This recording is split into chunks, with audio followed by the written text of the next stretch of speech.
This video is for teachers who are looking for an overview of Day 8 of Unit 1 in the Passport to Social Studies curriculum, the focus question of which is how did the expansion of English settlement in North America lead to a significant turning point in early U.S. history, with the objective of students being able to conclude their evaluation of how the settlement of Massachusetts colonies was part of a turning point in early United States history.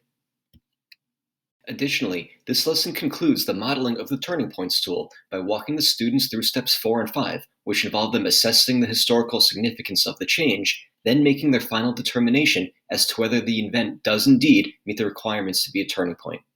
Since this entire process is an integral component of this unit, I will also discuss some approaches you might take as you guide your students through these last two steps. There are separate videos for steps 1 through 3, and each uses unique sources from the individual lessons. However, the methods and procedures are applicable regardless of the content or event being evaluated as a turning point.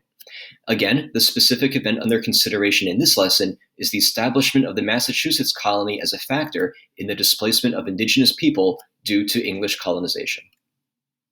Before getting started, as might be the case with several lessons in this unit, students may find the content distressing or upsetting. However, it is still important that we study these events and critically read the related sources. In this Note to Teacher slide, links are shared to sites such as Facing History and Ourselves, Teaching Tolerance, as well as the National Museum of the American Indian, that all offer strategies and ideas on how to address this. One last thing to consider and is this reminder that we still use our classroom as a virtual place for students to express their discomfort and distress and anger that may emerge from learning about these topics in history. The lesson begins with students watching a 6.5-minute segment of this video, which will hopefully both remind them not only of the content and issues they'd studied in the last few classes as they work themselves through the first steps of Turning Points tool, but also hopefully expand their knowledge about it in some places too. Like it mentions in the preceding Guidance for Instruction slide, students may benefit from some elaboration or clarification about the word resistance, especially what it means in this context. After this, they will examine this annotated map displaying numerous conflicts between the English settlers in North America and the indigenous people. Since both of these sources are really meant to review and expand on their content knowledge about the event in question, which is also going to be useful for them as they contextualize it, you may want to do some sort of check for understanding here just to make sure that students have a solid foundation before moving forward, and also to identify students who may need additional support. Your asynchronous students could respond to this question here,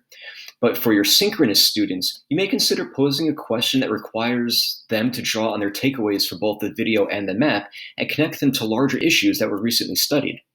For instance, asking them to recollect an example of Native American resistance or conflict they had seen in a previous source is one option, and whether you want to have your students type their responses in or respond verbally is up to you. The lesson now transitions to the independent work, where the students are going to read All That Space by Professor Greg Grandin and respond to these two questions in the space provided. Similar to the first two sources in this lesson, this one is also meant to act as a bridge, reinforcing what the students already know and expanding their knowledge by providing them with additional insight regarding the internal politics and social and religious tension within the English settlements. If possible, I would have the students annotate this text, paying particular attention to the effect of this event on the English, because it will be useful later when we begin working with the Turning Points tool. After this, we get back into the process of evaluating a turning point where we will use the sources from earlier in this lesson, along with the work done in prior lessons. As it mentions here, students doing this asynchronously can utilize the notes in orange. The synchronous students are going to have the benefit of following along as we model it, and it is recommended that you do this via a think aloud. Before getting into it though, I would recommend taking a minute to ground the students in the work by reviewing the overview on the top of the first page of the Turning Points tool, which I just pulled up.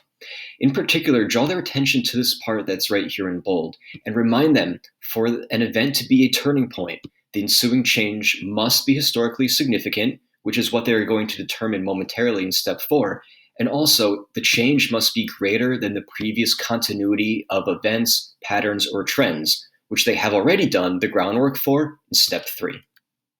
Scrolling down to step 4, we can see the 5 criteria right here that the students are going to use to determine the historical significance of the event in question.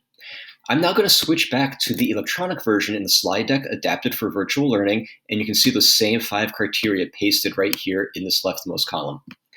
I would, however, recommend that you modify these slides to better provide your students with visual supports of your steps and thinking. For instance, instead of starting with this one where the students see the final product as well as the thought bubble that accompanies your internal think aloud process, you can animate both by right-clicking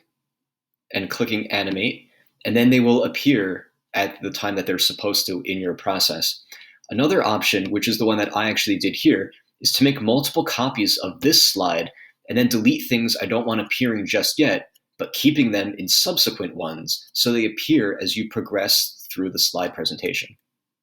For example, when I'm doing my modeling, I want my students to see me start with a blank template, just like they will be doing on their own, so I deleted everything on this slide. Then, as I'm going through the think aloud part of my thought process, I'll go to the next slide, which I had the thought bubble remain on. As you progress through these questions, go out of your way to highlight the ways that prior knowledge garnered from other steps influenced your thought process about making these generic questions that appear in the graphic organizer more applicable to the specific event under review. Perhaps the first way this can be done is to simply identify the groups of people unique to this historical event in question and insert them into the questions accordingly. Another way, which might be a little more meaningful, would be to bring their attention to about how access to land is mentioned here in this first question. And if your students have been following along with this curriculum, remind them that this is one of the defining characteristics modeled way back in step 2, which again reinforces the idea that everything in this process does support each other. To really drive the point home, ponder aloud, what have I read that addresses this first question about the English settlers' beliefs and attitudes about access to land? Then pull up that Greg Grandin piece again, which I'm going to do right now. You'll notice that I already have this model of it highlighted and annotated, which I recommend you do ahead of time as well, because it really does reinforce and model good habits for the students, as well as, again, it does show the interconnectedness of everything that they've done so far. Then focus their attention on this particular line. Once the students have a chance to read it, continue with your think aloud as you contemplate how this connects to the guiding questions about profundity. Ask them questions that will lead them to consider the importance of the words threatened and beckoned and how they relate to the settlers' beliefs and attitudes about land. Then bring the students back to the slide deck where you will reveal the sample entry on the next slide. After having students read it silently, ask for volunteers to identify all the elements that were included in it, especially the quote that you pulled from the text, your analysis or interpretation of the quote, as well as how it is linked back to the question about profundity, and ultimately your decision as to whether or not it does meet the criteria for historical significance. This was likely a lot for the students to take in, so you might decide to provide your students with a few moments to catch their breath and process all of this. You might consider creating a space where students can post questions or ask them directly to you, or even reflect on what they think the easiest or hardest part of this step might be. Regardless of what you decide, finding a way to take the pulse of the class before having them continue with it independently and doing the rest of the criteria, it's likely going to improve student outcomes and results. The overall evaluation that appears at the end of step 4 in the paper version of the tool was incorporated into this wrap-up question. And even though it is not called for explicitly here in the lesson, the check for understanding on this slide, which references 2 sources the students already analyzed at earlier points in this process, basically incorporates the same skills called for in step 5 of the Turning Points tool, which is assessing the historical significance of the displacement of Indigenous people due to English settlement, as well as the resulting changes being greater than any continuities.